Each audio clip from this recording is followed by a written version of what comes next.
Apparently New Mutants came out when no one was looking. Did you see it? I know I haven't. But what a weird fizzle for Fox's iconic X-Men films. They debuted 20 years ago in 2000 and paved the way for superhero movies to make a return to the big screen.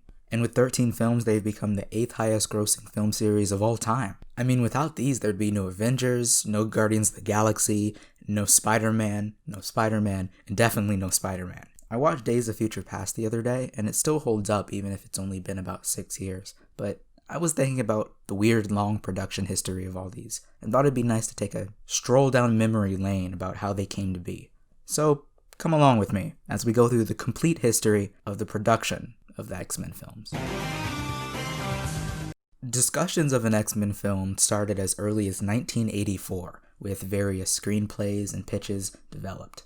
Notably, one almost came to be produced by a little indie director you may have heard of, James Cameron, who made little things like Terminator, Titanic, and Avatar. You know, some of the highest grossing movies of all time, and directed by Catherine Bigelow, who went on to direct Academy Award winner Zero Dark 30. They were hoping to cast Bob Hoskins as Wolverine and Angela Bassett as Storm. But later, when Marvel was trying to offload their film rights due to going bankrupt, they eventually sold it to 20th Century Fox, who saw the success of the X-Men animated show and wanted to capitalize off of it. Soon after, Andrew Kevin Walker, who wrote on movies like Seven and Fight Club, developed a script, which included an X-Men team of Cyclops, Jean Grey, Iceman, Beast, and Angel, while Professor X recruits Wolverine to the team. They'd go up against not only Magneto's Brotherhood of Mutants, which included Magneto, Sabretooth, Toad, Blob, and the Juggernaut, but also the Sentinels. It was a lot for a movie and got rewritten a few times, including once by Joss Whedon, who was the first to be inducted into our new segment, Awful People Involved with the X-Men Movies, and the future director of the Avengers, but that's way less important. Apparently Joss Whedon's script was not allowed because, according to an EW article from 2000, it had too much of a quick-witted pop culture referencing tone. Ha! Foreshadowing! After a few more drafts, it was settled on Bryan Singer and Tom DeSanto, while Solid Snake himself, David Hayter, rewrote the script. In addition, Christopher McQuarrie and Ed Solomon also worked on said script. Many elements were cut, including the Danger Room, which Bryan Singer apparently just hates. A team of Professor X, Wolverine, Storm, Jean Grey, Cyclops, and Rogue were decided upon. Traits of both Kitty Pryde and Jubilee were folded into Rogue, and her friendship with Wolverine was to be the focus. When it came down to casting, a whole slew of actors were considered for Wolverine, including Russell Crowe, Aaron Eckhart, Ed Norton, Keanu Reeves, and Bob Hoskins again. Eventually, actor Doug Ray Scott was casted as Wolverine, but after a last-minute injury on Mission Impossible 2, they casted Hugh Jackman instead. And once the cast was finalized, the movie had to be finished in a mere 6 months due to Fox reorganizing their film slate. Filming and post-production was notoriously hectic. It became a real issue. And, okay, pause. Gonna mention this here in our second edition to the awful people involved with the X-Men movies. Bryan Singer is an awful human being who has had multiple disturbing accusations made against him. I really don't want to talk about it, but it's important to note that him just being really mean to the cast, along with other things, and excessively using drugs, was another cause of stress to an already stressful experience. Kevin Feige, who would later become president of Marvel Studios, was an assistant producer on the film, and he was sent in specifically to keep Singer in line. Awful person. Please don't let him make movies anymore. Thank you very much. But despite the long production and numerous issues, it was a huge success, both financially and critically when it hit theaters in 2000, and led directly to superhero films making a return to cinemas. And as all successful movies do, it got a sequel. 20th Century Fox greenlit X2 very quickly, and a script was produced by the end of 2001. 2 scripts were written, one by David Hayter and one by Zach Penn, and then they were combined to create one which took elements from both. This movie was to be inspired by the comic book runs God Loves, Man Kills, and Return to Weapon X. They wanted to explore why humans were against mutants to a deeper degree than the first movie did.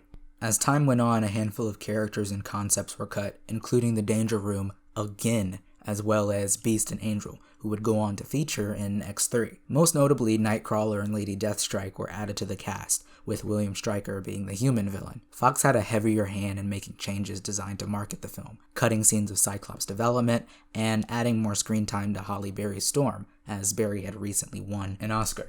Funnily enough, even though the X-Men franchise would go on to feature R-rated films like Logan and Deadpool, X2 was originally R-rated because some of the Wolverine fight scenes were deemed too violent. But when it finally released in 2003, it was rated PG-13. It was, of course, really well received, sometimes noted as one of the best comic book movies ever. Unfortunately, when a movie does this well, another sequel gets made. Okay, here we go.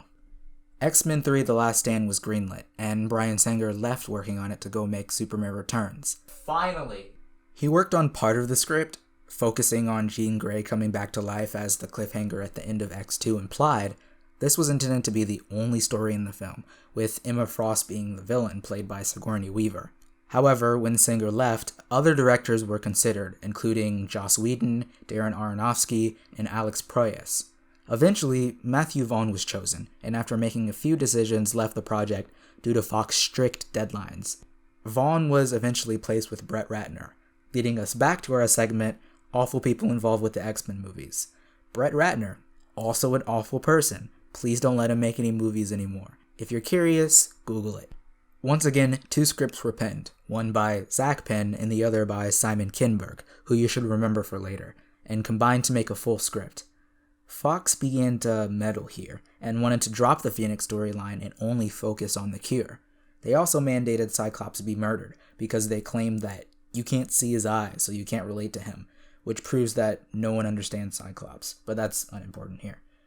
In addition, Fox wanted to kill Xavier so the film could be more dramatic. They finally decided to include the Danger Room for like 2 minutes, but it happened. And they also included Beast and Angel, but cut Gambit, Nightcrawler, and other mutants due to future spin-off plans and budgetary concerns. It's also notable how much secrecy was put into this film. It's normal today for superhero movies, but back then, filming multiple scenes to prevent leaking was kind of unheard of. The film opened in 2006. To a mixed response. It was called worse than the previous 2, but still enjoyable, and financially, it did amazing, leading to spin-offs galore being greenlit. And greenlit they did. Let's take a step back. In 2004, David Benioff, who would later write Game of Thrones, and by the way, based on how this movie went, why did any of you guys think Game of Thrones would go well? Beyond me, but he was hired to write a script for a solo Wolverine movie. He worked with Hugh Jackman directly and wanted the film to be more character-focused. It was rewritten several times and began to include Deadpool, who had a movie in the works that previously fell through, and Gambit, who they had previously wanted to use in X-Men films. The X-Men Origins banner was supposed to be used multiple times, with Wolverine being the first of many character-focused films, so getting this one right was important enough, where 5 different rewrites occurred. Sooner or later, Fox began to get their grubby little mitts all over the film and asked that they not explore the themes of PTSD that Gavin Hood, the director, wanted to implement. Eventually, the film was released in 2009, but beforehand an unfinished copy made its way onto the internet and was passed around almost 15 million times. When it did make it to cinemas, however, it wasn't critically panned, but more so sitting directly at the middle of most reviewers' opinions. However, nowadays it's well known for being one of the worst X-Men films, but it brought in the money, which is the only thing important to Fox. And that X-Men Origins banner ended up leading to something completely different. Way back during the production of X2, it was discussed the idea of a film with a younger X-Men cast at the forefront.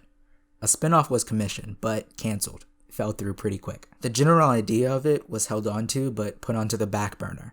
That X-Men Origins banner was the focus post The Last Stand, and after Wolverine one, they wanted to do one focusing on Magneto. After a handful of ideas were thrown around, including one where Professor Xavier met Magneto through the liberation of his concentration camp, the movie began to exist in development hell. Later, a separate idea for a film based on the comic book X-Men First Class was suggested by Simon Kinberg, who you should remember from earlier. This movie was in limbo as well, and depended on the success of the X-Men Origin movies. And when Wolverine did exceptionally well financially, X-Men Origins Magneto was folded into X-Men First Class. Many directors were considered, and Bryan Singer was attached but dropped out, thankfully, and eventually Matthew Vaughn, who had dropped out of X3 earlier, was hired to direct. The film was to be set in the 1960s, around the Cuban Missile Crisis, and Vaughn was excited to do an X-Men movie with elements of James Bond and a political thriller. An X-Men team of Professor X, Magneto, Mystique, Beast, Darwin, Banshee, and Havoc were chosen, while the Hellfire Club was the mutant antagonist. Originally, the movie had included Sunspot, but he was cut due to budget. In fact, many restrictions hit the production, and Vom once more had to make this film in Fox's very, very, very tight time constraints, what he had previously dropped out of X3 for. But somehow, the film still opened in 2011 to high critical acclaim and did pretty well financially, which was a sigh of heavy relief after the mixed reception of the previous two films. It began a brand new trilogy of X-Men films with the younger cast on display. But first, the franchise took a little bit of a pit stop.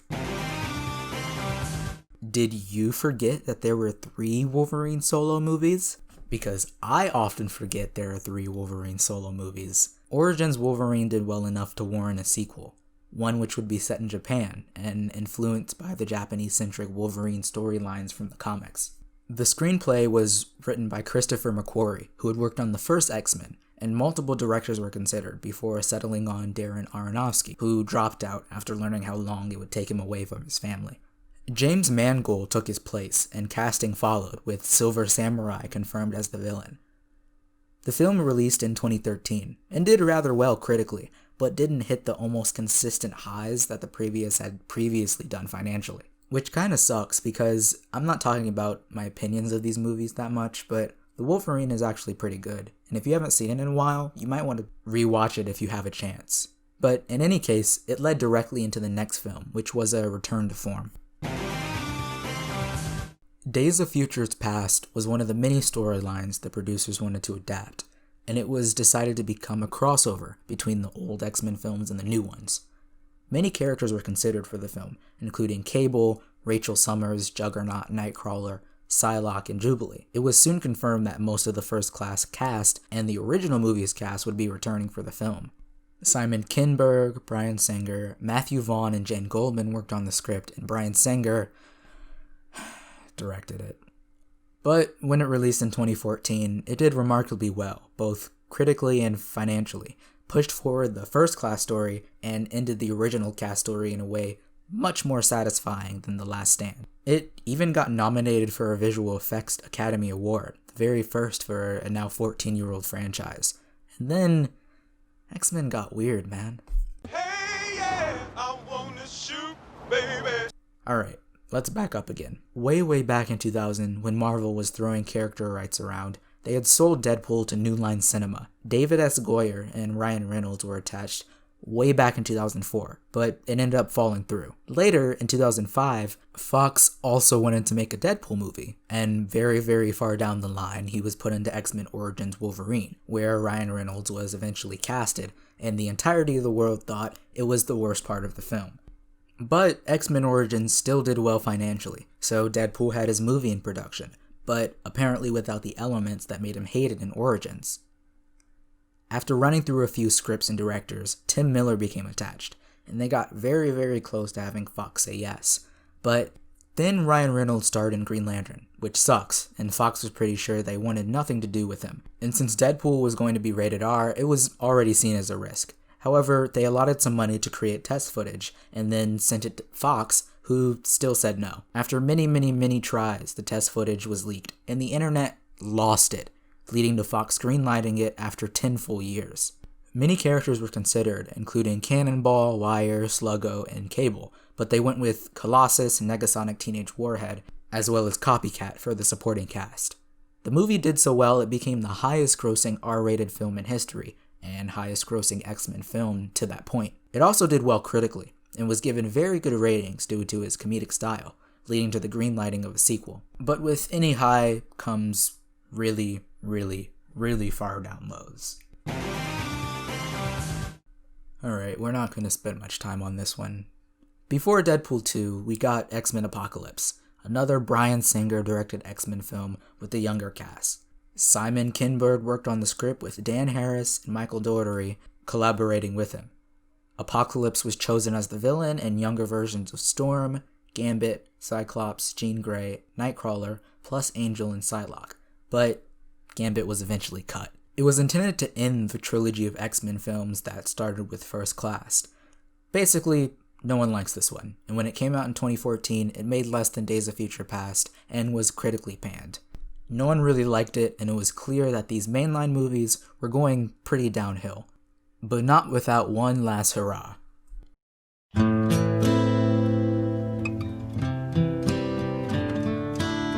Oh, Logan, how do you exist?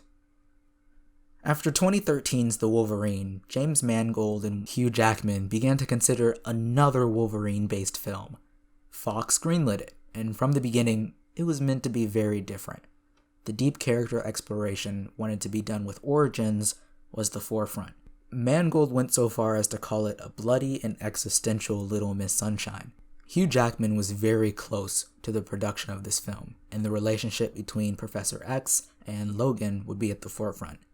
As time passed, Sabretooth was written into and then swiftly out of the story, and then the script became finalized, drawing heavily on westerns as influences. It filmed in only 4 months between May and August of 2016. It did amazing financially, and beat out The Wolverine in the first 2 weeks of its release. It was critically lauded, even earning a nomination for Best Adapted Screenplay at the Oscars. It was an amazing film that capped off the X-Men saga in a beautiful way, and it should have stopped there. Keyword, should have. I mean, Deadpool 2 happened. It was pretty straightforward. It was announced a sequel would be produced in 2016, with Miller and Reynolds returning. Eventually, Tim Miller would leave the film. It was mostly because of disagreeing with Ryan Reynolds over certain creative choices. With Tim leaving, many of the ideas that he had left as well. His unfinished script included the Juggernaut fighting the Fantastic Four's Thing, which would have been a cameo of the 2015 version, who were apparently way more accurate to the comics, which Fox actually approved before Miller left. However, these ideas were dropped, and David Leitch,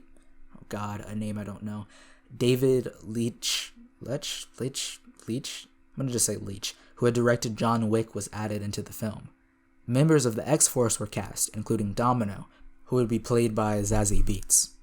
It did well both critically and financially, beating the first film for highest grossing R-rated film and leveling out a solid A- in terms of reviews. Its success secured Deadpool as perhaps the only surviving franchise to spin out of the X-Men, which honestly is a good thing, because these last two ain't good. The Dark Phoenix saga wasn't properly handled with The Last Stand, so with Days of Future Past resetting the timeline, it was a great time to try again. It was announced early on that a sequel to Apocalypse would be setting up Dark Phoenix, and the cast would be returning for this film. Simon Kinberg became the frontrunner for the director due to his background with X-Men films. It was originally supposed to be 2 parts and included the Hellfire Club, as well as Emma Frost from First Class making a reappearance. In addition, the Skrulls would have been the villains, but it was rewritten due to it being announced that they were appearing in Marvel Studios' Captain Marvel. Psylocke was also meant to appear, but was cut from the film due to other scheduling conflicts. After filming, the post-production of the film took a full year, along with countless reshoots. In addition, it was in the middle of Fox being merged with Disney, which made marketing a mess for the movie. The film finally released in 2019, and wow, it was bad. It was the first X-Men movie to flop financially and get awful ratings critically. It even got nominated for a Razzie. It was clear this was the end for these X-Men, and soon it was announced that the Mutants would be rebooted and folded into the Marvel Cinematic Universe. But not without one last movie. Oh god. Way back in 2014, Josh Boone, director of The Fault in Our Stars, and his friend Nate Lee approached Simon Kinberg with an idea for a film trilogy based on the New Mutants. Kinberg loved it and helped them get it to Fox, and in 2015, The New Mutants was announced. It was intended to be another spin-off set in the universe. The cast was finalized, and Professor X and Storm were even set to appear. Scott Newstander and Michael H. Weber worked on a new draft of the script. However, in 2017, Professor X and Storm were both written out, and a new script was further produced after Fox called for a writer's room, which turned the movie from a full horror to a young adult film? Wow, how do you get from there to there? Okay. The film was shot in 2017 and ended the same year, with Boone being unhappy that his horror was being cut down. However, the initial cut that did feature these elements were shown, and well received enough that reshoots were put into place to make it more like Boone's vision, and the film was pushed back to 2019. Following this, Disney bought Fox, and many of the reshoots got put into limbo. Disney mandated certain connections that the X-Men films be dropped, and that the release date be moved to fit better with what they wanted to release. The film was finally completed by March 2020, and then the world catapulted into pain and misery, and it was pushed back to August 28th, where it finally released, being dragged as just an awful film and not even making back half of its budget, and that's how the X-Men movie series ended. I also want to take a quick second to talk about the X-Men movies that never saw the light of day, so we'll just quickly run through these. 2 New Mutant sequels, an X-Men Fantastic Four, Daredevil, Civil War themed crossover, X-Force, Gambit starring Channing Tatum, Alpha Flight, X-23 based on the depiction in Logan, Wolverine and Magneto cameoing in the first Captain America movie, Multiple Man starring James Franco, and a Kitty Pryde movie. And with that, we wrap up our look back on the X-Men movies. Clearly, the X-Men franchise is long and headache-inducing, but it's interesting to see how so many of them seem to fall face forward onto success, despite being held back by so many conditions. And as we move forward into a world where mutants are folded in with our beloved Avengers and Spider-Man, we do well to look back onto what was a 20-year spanning franchise that remained in pop culture consciousness between the good, the bad, and the very, very ugly. I'll miss you, X-Men, and all your weird black leather. What would you prefer? Yellow spandex? Hey, it's Flip. I wanted to do something calmer, more laid back, and looking at the X-Men movies seemed like a good idea. What's your favorite X-Men movie? I think mine's either First Class or Days of Future Past. They're way better than they have any right to be, and I'm impressed they came out so well. Tell me in the comments which one's your favorite, and if you enjoyed the video, leave a like, and subscribe so you don't miss next week's video. And once again, thank you so much for watching.